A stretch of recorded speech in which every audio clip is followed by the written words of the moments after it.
Này con.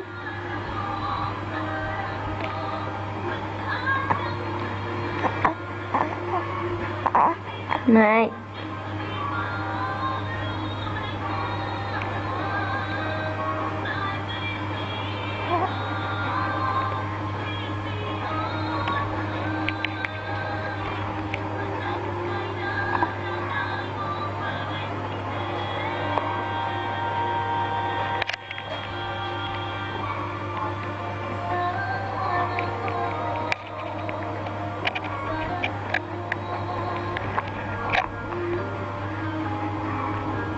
Con ơi.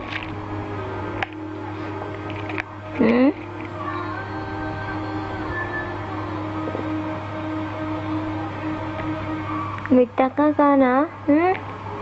Minta kan? Hả? Minta kan?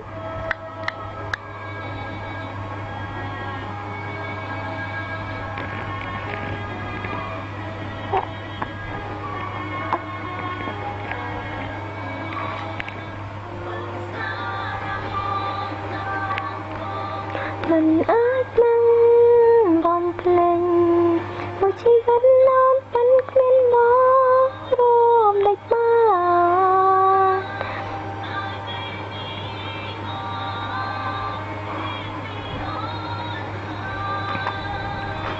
mình đang say na tràn trai mong với thế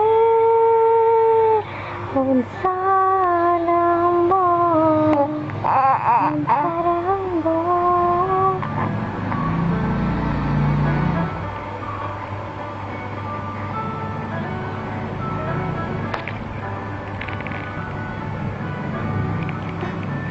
Con ơi.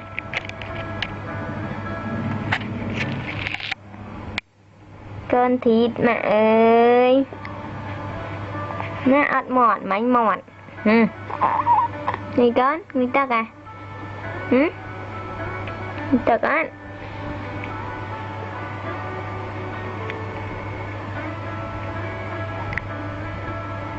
Nè cái nè. Nè cái. Nè cái. Ha.